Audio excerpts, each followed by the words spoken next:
Amém? Glória a Deus. Como a Rose disse no início do culto, hoje é o nosso culto da família. E nós estamos no mês que nós estamos ministrando uma série de mensagens sobre cura e sobre libertação. E hoje eu queria falar com vocês sobre a libertação na nossa família. Você que trouxe a sua Bíblia, abra comigo em Atos 10, 38. Atos 10, 38. Amém?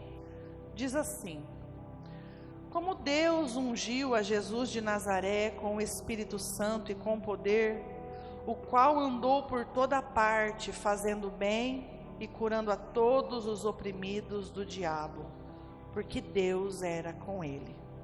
Agora eu queria que você abrisse a sua Bíblia em Salmos, no Salmo 127, o Salmo da família.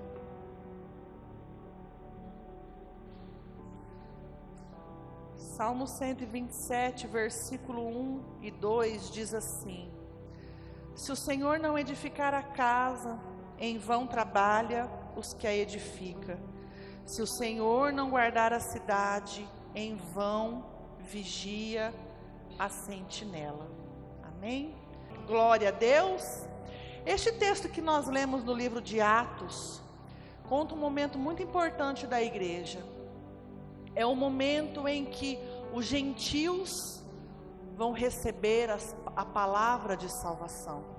No começo do capítulo 10, Cornélio tem uma visão, ele tem um sonho, e Pedro também tem uma visão, tem um sonho sobre os animais impuros, e Deus fala para ele que ele purificou tudo aquilo que era impuro, e Pedro vai até a casa de Cornélio para pregar para os gentios. Quem são os gentios, irmãos?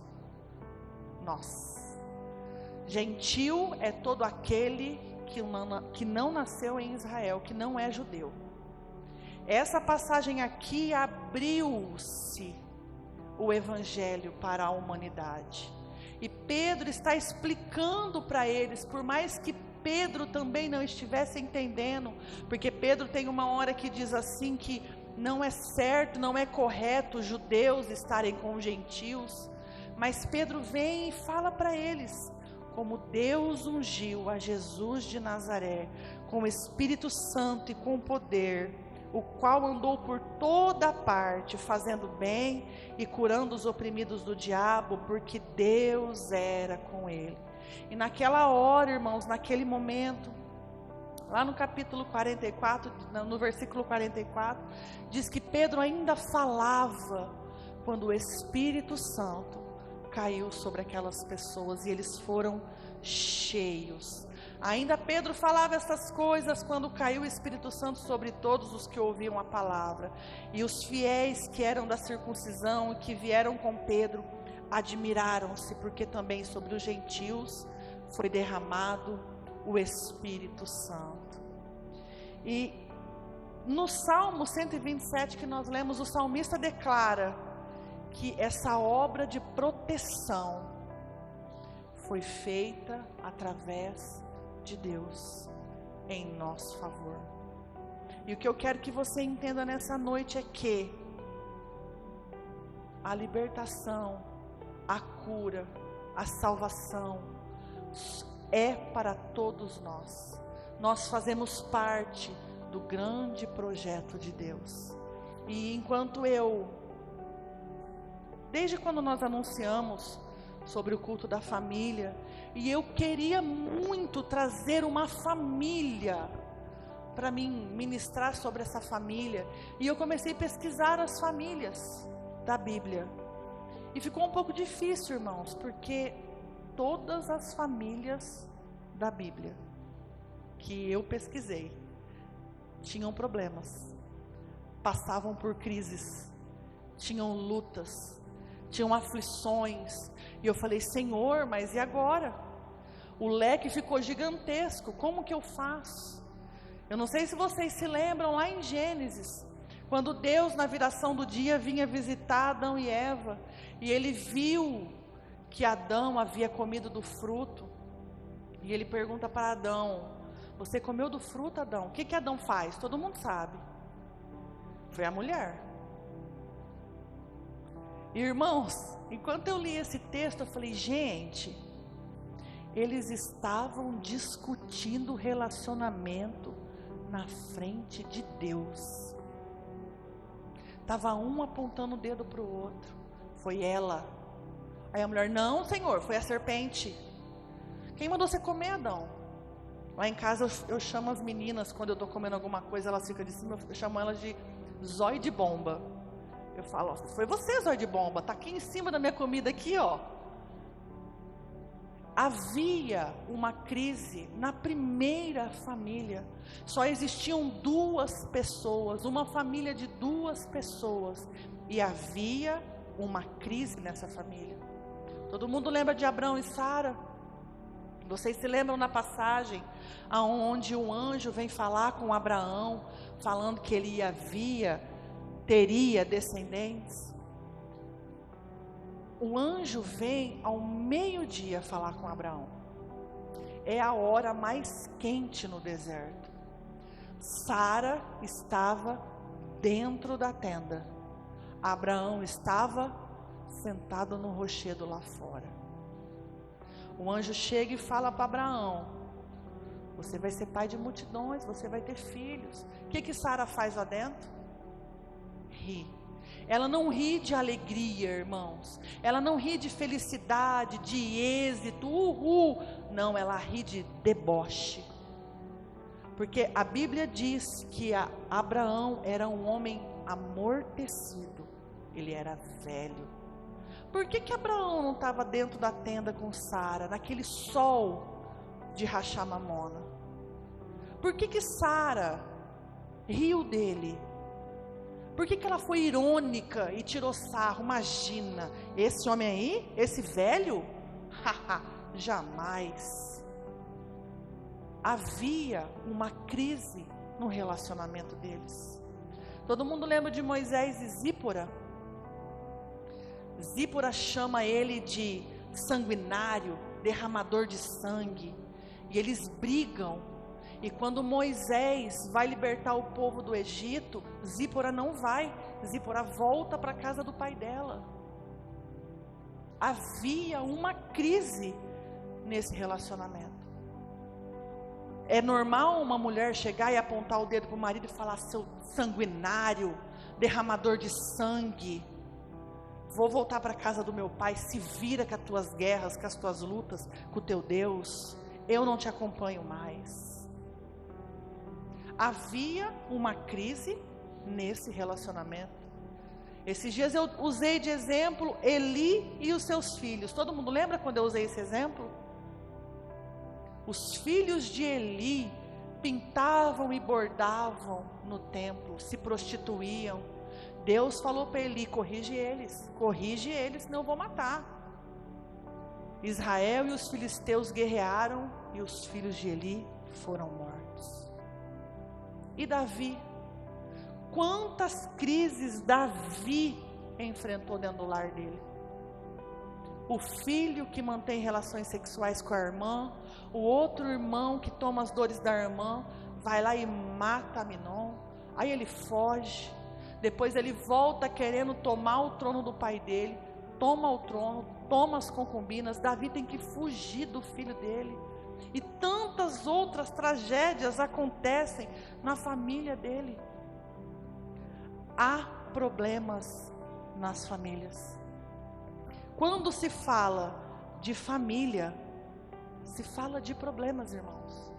Quem um dia te disse que não existe problema na família é mentiroso. E eu poderia ficar aqui mais 3 horas usando exemplos de famílias e de problemas. Poderia ou não poderia? Você lembrou aí de uma família agora ou não lembrou? Às vezes você lembrou até demais, de 4, 5, 10 famílias na Bíblia que tinham problemas. Mas o que nós lemos em Atos? Eu queria ler com vocês mais uma vez, para que você entenda o poder deste versículo de Atos 38. Como Deus ungiu a Jesus de Nazaré com o Espírito Santo e com poder, pelo qual andou por toda parte. Repete assim comigo: na minha casa, Jesus de Nazaré, ungido de poder, andou na minha casa, fazendo o bem, curando a todos os oprimidos do diabo. Ele está na minha e na sua casa, fazendo o bem, curando e libertando, irmãos. Ele está na nossa casa. É a presença dele que cria o bem dentro do nosso lar. É a presença dele que liberta os oprimidos. É a presença dele que gera milagre, que restaura, que traz vida, que cura, que cria oportunidade. É a presença dele. A presença de Jesus, ungido por Deus, dentro do nosso lar. E eu fiquei me perguntando, enquanto eu preparava a ministração de hoje, e eu falei: Deus, e como que nós podemos fazer com que o agir de Deus seja dentro do nosso lar? O que é necessário a gente fazer? Como nós vamos ser instrumentos de Deus dentro do nosso lar? Como isso acontece? Eu não sei se vocês já perceberam, mas todos os milagres que Jesus realizava era relacionado à família. Vocês já perceberam isso? Qual foi o primeiro milagre de Jesus? Num casamento.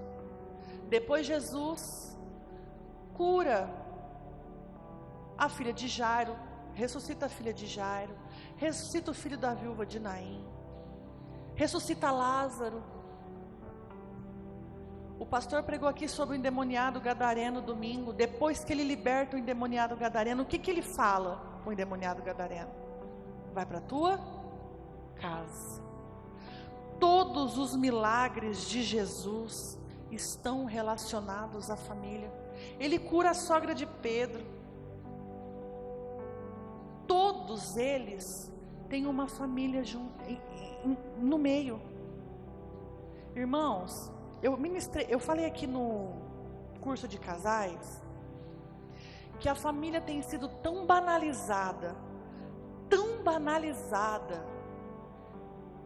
que os problemas dentro do nosso lar, nós temos tratado eles como problema, é normal.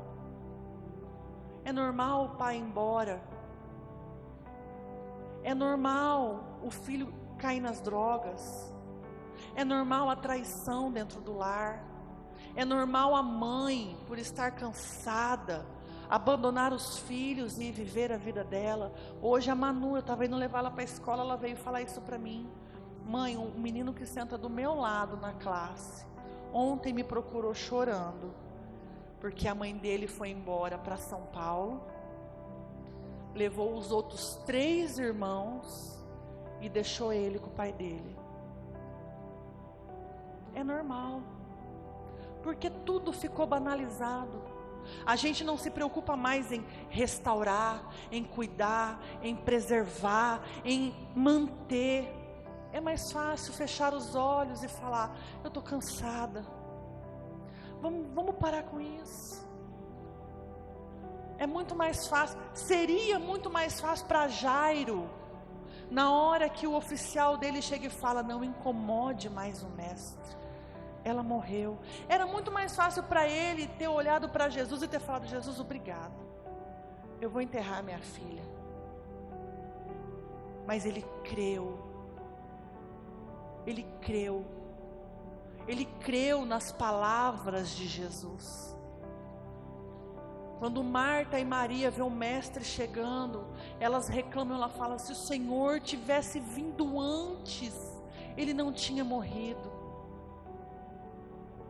Se o Senhor não tivesse operado o milagre antes, se o Senhor não tivesse corrido um pouco mais, ele não teria morrido. Era muito mais fácil para elas ficar chorando e colocar a culpa em alguém. A culpa é de Jesus que não veio antes. A culpa é do meu marido que não colabora dentro de casa. A culpa é dos meus filhos porque eu falo e eles não ouvem. A culpa nunca é nossa, a responsabilidade nunca é nossa. Mas irmãos, nesta noite, Jesus quer entrar no nosso lar e Ele quer realizar milagres. Ele deseja, é o plano dele esse. É o plano de Jesus realizar dentro da minha e da tua casa milagres. Às vezes a gente não entende porque a gente fica nessa, né? A culpa é dele, a culpa é dela, mas nunca é minha. Eu não tenho obrigação nenhuma de procurar a Cristo e de querer mudar a história da minha família. E nesta noite, eu quero que você entenda que eu e você somos instrumentos que seremos usados por Senhor para mudar a história da nossa família, irmãos. Você crê? Então levante sua mão bem alto. Com o seu pulmão cheio de fôlego de vida, declare com fé e com autoridade: eu sou instrumento nas mãos do Senhor. Amém? Você crê? Amém? E existem várias situações que nós precisamos, várias atitudes que nós temos que tomar para ser instrumento nas mãos do Senhor.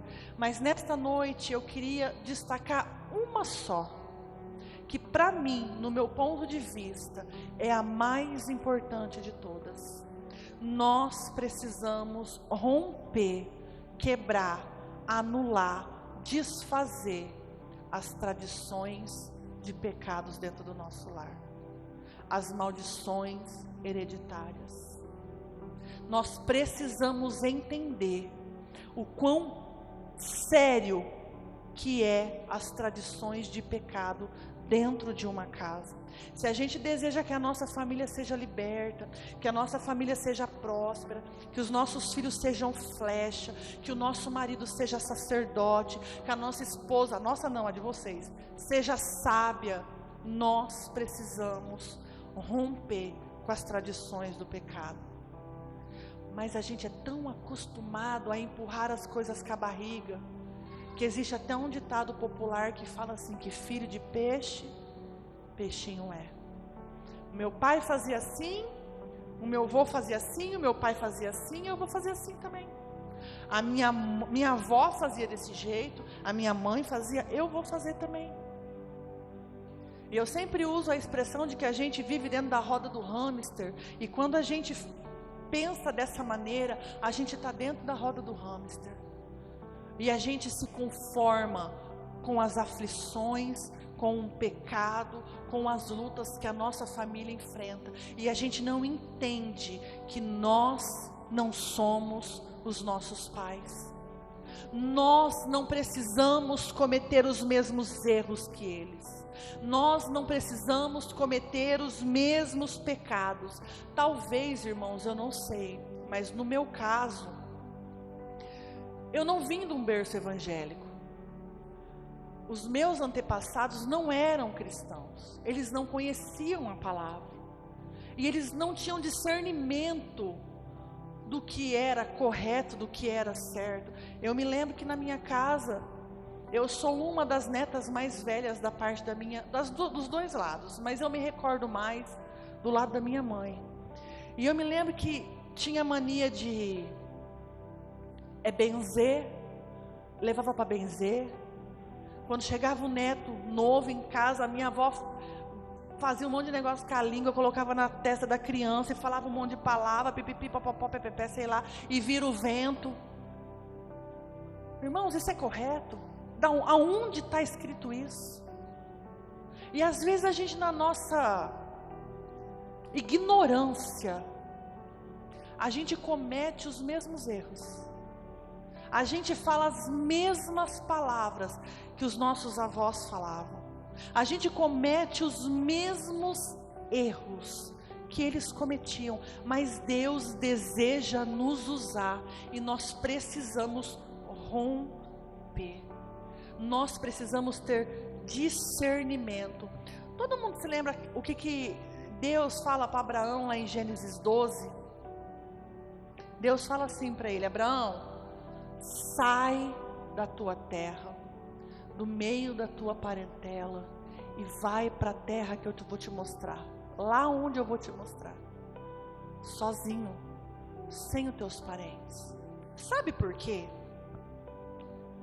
Tem coisas que Deus quer realizar em nós, que as nossas tradições familiares seriam barreiras, iriam impedir o agir de Deus na nossa vida. Você quer um exemplo? Pensa numa família que é de uma religião que não é evangélica, ela não é cristã. Ela acredita em qualquer outra coisa, menos em Jesus. E existe uma pessoa que se converte a Cristo. Vai ser fácil para ela? Num dia de uma festa de família, todo mundo apontando o dedo para ela, todo mundo rindo da cara dela. Eu conheço uma família que todos eram católicos. Todos católicos, tem uma, como ele fala, né? Romano, eu não sei a ordem. Na casa dela, da matriarca, tinha o quadro do Papa, o altar com os ídolos. E uma das filhas dessa mulher começou a se relacionar com um cristão. E ela se casou com ele, e ela engravidou dele, e nasceu uma criança. O que os católicos fazem quando nasce uma criança? Aquela mãe, com conhecimento da palavra, não quis batizar aquela criança. A família toda ficou contra ela. Todos viraram as costas para ela, porque eu não sei falar agora também, mas no catolicismo diz que se não batiza a criança, alguém sabe me falar? Isso aí, vira pagão. E eles quebraram o vínculo com aquela mulher. Por isso que Deus fala para Abraão: sai da tua terra, sai da tua parentela, porque o que eu tenho para te dar, os teus parentes não vão compreender. Talvez eles vão fazer a tua cabeça e você não vai ter o discernimento, você não vai ter a compreensão da totalidade do que eu tenho para você lá na frente. Sai do meio da tua parentela, sai do meio daqueles que têm te impedido de ser um cristão de verdade. Sabe por quê? Você precisa ser fortalecido, você precisa ser cheio, você precisa ser transformado, você precisa ter o sangue de Cristo lavando a tua vida, você precisa ter a palavra dele cravada no teu coração, para que você seja instrumento dentro da tua casa, dentro da tua família, para que os teus parentes, a tua parentela, olhe para a tua vida e veja Cristo. Tradições familiares precisam ser quebradas, irmãos. Eu poderia usar vários exemplos aqui de tradições de pecado na família. Família que bebe demais, família que fuma e bebe demais, porque um vício puxa o outro. Família onde o avô foi embora e a avó criou os filhos sozinha. O pai foi embora e a mãe criou os filhos sozinha. E aí você olha para o teu casamento e você vê o teu marido, ou você marido, está querendo ir embora. Isso são tradições de pecado, aonde a jogatina domina dentro do lar, aonde a morte de pessoas está sempre frequente dentro da família. Gente, na minha família, a minha avó materna, o primeiro filho dela morreu. A minha avó paterna, o primeiro filho dela morreu. A minha mãe, o primeiro filho dela morreu. Quando eu engravidei, sem entendimento nenhum, eu pus a mão na minha barriga e eu falei: nada e nem ninguém vai matar aquilo que o Senhor me deu. E às vezes a gente vê isso dentro da nossa casa, na nossa família, e a gente acha normal. É normal. Não é normal, irmãos. Não é normal uma família aprisionada por causa de vícios. Não é normal a família sempre viver endividada. O vô era endividado, o bisavô era endividado, o pai era endividado. Todo o dinheiro que tem nunca prospera. Já teve oportunidade disso, já teve oportunidade daquilo. O pai recebeu uma herança do tio não sei da onde, perdeu tudo antes. Gente, quebre as tradições de pecado. Quebre as maldições dentro do teu lar. Talvez você não tenha um conhecimento da sua família, mas olhe para a tua vida. Olhe para aquilo que você está vivendo e veja o que tem dado sempre errado na tua vida. Eu nunca consigo fazer isso. Eu nunca consigo me libertar desse vício. Eu escondo de todo mundo. Só eu, o diabo e Jesus sabemos desse meu pecado. Analise a tua vida e vê onde você está sendo cativo. Vê onde o inimigo está te aprisionando. O povo no deserto, quando foi liberto, eles ficaram murmurando durante 40 dias. Todo mundo lembra? 40 dias murmurando. Você nos tirou do Egito para morrer no deserto? Por acaso lá no Egito não tinha covas? Mas os melões de lá eram melhores, mas as cebolas de lá eram melhor. Por causa da murmuração do povo, Deus deixou eles 40 anos rodando no deserto. Para cada dia de murmuração, Deus deu 1 ano de passagem no deserto. E o Senhor falou para eles: vocês não vão entrar na terra prometida. Vocês não vão. Só a tua descendência. Vocês não entrarão. Tem um versículo lá em Jeremias que fala assim, que os pais comem uvas verdes e é a boca dos filhos que embota. Todo mundo sabe o que é embotar? Todo mundo já comeu uma banana verde? Um caju verde? Quando você come, a boca fica amarrada. Algumas tradições familiares, alguns pecados, algumas maldições passam de geração em geração. E nós estamos brincando de ser cristão. Nós estamos levando as coisas no oba-oba. Tem muita gente aqui dentro da igreja que já se converteu, que já aceitou Cristo, que sabe o que é milagre, que sabe o que é uma nova vida e tem tido a boca embotada por causa de pecado dos seus antepassados. E nós precisamos quebrar isso, irmãos. Nós precisamos quebrar tudo aquilo que nos impede de ser livres, de verdade, livres. Não adianta nada eu ter vindo aqui nessa noite e ministrar uma palavra sobre: você vai vencer, sua família vai vencer, vocês vão crescer, vocês vão prosperar. Eu profetizo que você vai ter isso, que você vai ter aquilo, que a tua família vai conquistar, que você será bendito, que onde você entrar você vai ser próspero. Do que adianta eu ministrar isso sobre a tua vida, se você está preso, se você é cativo, se você e a tua casa precisam ser libertos? Do que adianta a prosperidade dentro de um cativeiro? Do que vale você ter um carro 0 quilômetro se a tua alma está cativa? Se você está numa prisão?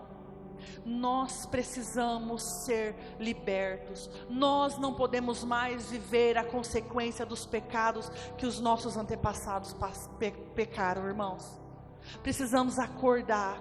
Nós vamos ser instrumento da graça do Senhor dentro do nosso lar.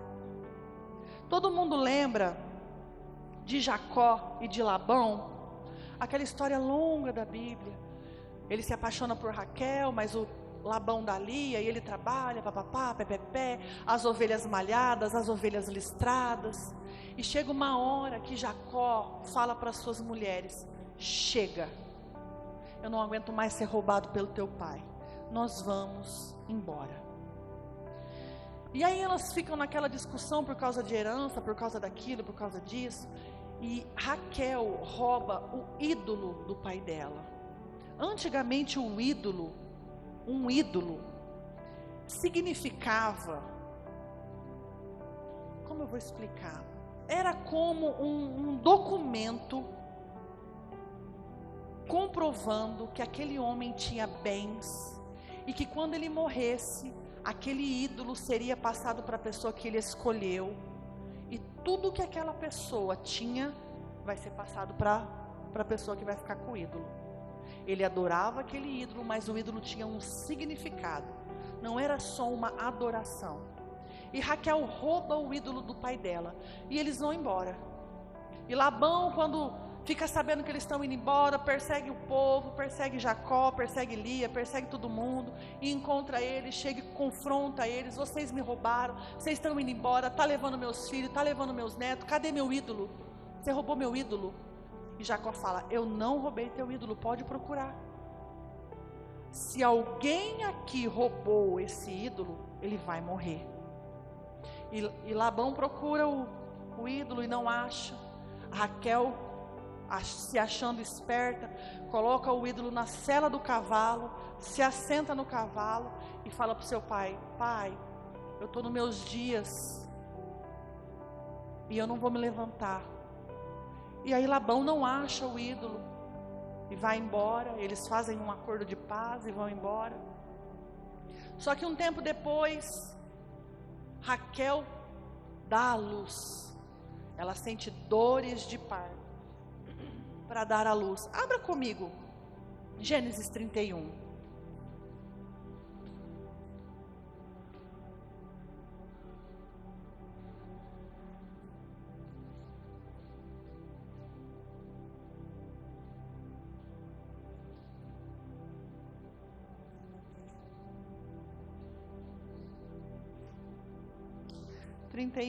Gênesis 35. Raquel vai dar à luz. E no versículo 14 do capítulo 16 do capítulo 35 diz assim: e partiram de Betel, e havendo ainda pequena distância para chegar a Efrata, deu à luz Raquel a um filho, cujo o nascimento foi penoso para ela. Em meio às dores de parto, disse a parteira: não temas, pois ainda terás esse filho. Ao sair a alma, porque morreu, deu-lhe o nome de Benoni, mas seu pai o chamou de Benjamim. Aquilo que Jacó declarou sobre a vida da pessoa que roubou o ídolo de Labão, aconteceu. Ele falou para Labão: se alguém aqui roubou o teu ídolo, vai morrer. E Raquel, quando vai dar à luz a Benjamim, morre. Só que Jacó, naquele momento, se lembrou de tudo que aconteceu, e ele falou: não, essa criança não vai chamar Benoni. Benoni significa filho da dor. Jacó quebra a maldição na vida do filho dele e coloca o nome dele de Benjamim, que significa filho da felicidade. Jacó enxergou a maldição dentro do lar dele, e ele sabia que se ele não quebrasse essa maldição sobre a vida de Benjamim, ele iria sofrer. Porque eu não sei se vocês sabem, mas o nome influenciava na vida da pessoa, e ele ia se chamar filho da dor. Que futuro tem uma pessoa que se chama o filho da dor? Irmãos, nós precisamos, como Jacó, olhar as situações ao nosso redor e reconhecer aonde precisamos romper, aonde precisamos quebrar, aonde precisamos dizer basta. Nós temos a graça do sangue de Cristo sobre nós. Como eu li em Atos 10:38, Ele, cheio de poder, está no nosso lar. Ele, cheio de poder, deseja, Ele quer operar dentro da nossa casa milagres, irmãos.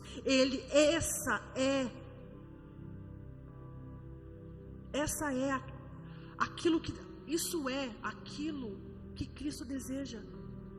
Operar e salvar e sarar a nossa casa, a nossa geração. Eu não sei, irmãos, se você é o primeiro cristão da tua família. Eu não sei. Mas eu sei que, se você está aqui nesta noite, se você está entendendo o que o Senhor quer dizer ao teu coração, você é encarregado de transformar a história da tua geração. Está nas tuas mãos o poder de declarar bênção ou maldição dentro do teu lar. Vocês já pararam para pensar que a geração futura, os nossos filhos, os nossos netos e os nossos bisnetos serão influenciados por aquilo que nós fazemos hoje? As atitudes que você toma hoje, as escolhas que você toma hoje, está influenciando o futuro da tua geração. Rompa com as maldições, quebre toda a cadeia que Satanás tem colocado na tua família. Ele nos deu poder para pisar serpentes e escorpiões. Nós estamos munidos da graça. Nós sabemos o que nós devemos fazer. Nós sabemos para qual caminho andar, para onde ir e a quem clamar. Nós temos um Deus, irmãos, que morreu na cruz, se entregou no nosso lugar, não para que nós tivéssemos um carro novo, não para que nós viajássemos para o exterior, não para que a gente morasse numa casa nova, cheia de eletrônicos de última geração. Ele morreu na cruz para que nós transformássemos a nossa geração, para que todos da nossa casa fossem salvos. A Rose leu aqui no começo do culto, quando o carcereiro fala: eu e a minha casa serviremos ao Senhor. Não precisou toda a família do carcereiro estar lá no cárcere vendo o que aconteceu. Só bastou o carcereiro aceitar, para que toda a casa dele tivesse a oportunidade da salvação. Se veja nesta noite como uma porta que Deus tem colocado na tua família, para que as bênçãos dele entrem no teu lar. Entenda que o futuro da tua geração está nas tuas mãos, irmãos. Nós temos o poder de quebrar ou de dar continuidade. Está nas nossas mãos. Eu queria que você se colocasse de pé agora.